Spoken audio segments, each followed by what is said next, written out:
A gas is initially at a pressure of 800 millimeters of mercury, a volume of 6 liters, and a temperature of 290 kelvins.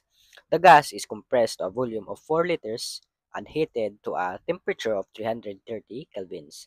What is the new pressure of gas? So before we proceed guys, we have to identify first what are the variables and its values.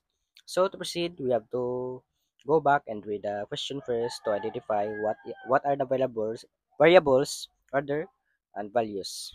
So we have a gas is initially at a pressure of 800 millimeters of mercury. So that will be our initial pressure na which is P1. So let's copy this. 800 millimeters of mercury. So to proceed, we have a volume of 6 liters. So we have initial volume which is 6 liters. Then to proceed, we have and a temperature of 290 kelvins. That will be our initial temperature which is 290 kelvins. So proceed. The gas is compressed to a volume of 4 liters. That will be our final volume which is 4 liters. 4 liters. And heated to a temperature of 330 kelvins. Our final temperature is 330 kelvins. So what is the new pressure of the gas? So our unknown variable is P2. So let's solve this. So first, to proceed, before we proceed, we have to rearrange the formula first so that we can get the formula. So let's copy first this formula in the above. P1 times V1 over T1 and then P2 times V2 over T2. So what we'll gonna do next? So let's do cross multiply to get the variables. So let's do this first. We have to cross multiply P1 times V1 times T2. So copy natin V1 times T2. Then cross multiply. No, this is not necessary guys now. So we have to cross multiply again. Yan. P2 times V2 times T1. So since our unknown variable is P2, we have to isolate this. So, we have to divide both sides by V2 times T1. So, let's do it. V2 times T1, V2 times T1. So, this will be cancel out. And then, we have successfully isolated the P2 or final pressure. So, since we have the formula, let's remove this because it's already cancelled out so that you will not confused. That's it, our final formula. So if you are not comfortable with a unknown variable in the other side, let's move it to this so that you will comfortable.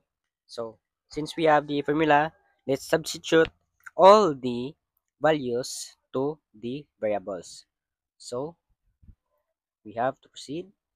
So since we have P1 which is 800, so let's copy this times V1 which is 6 liters.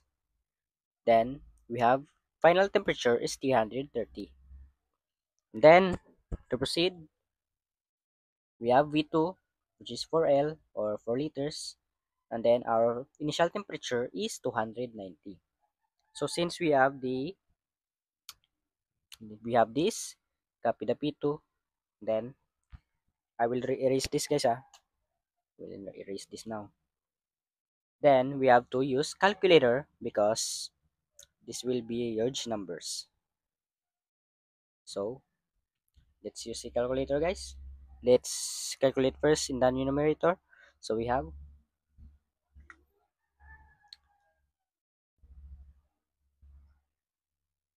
ay, 800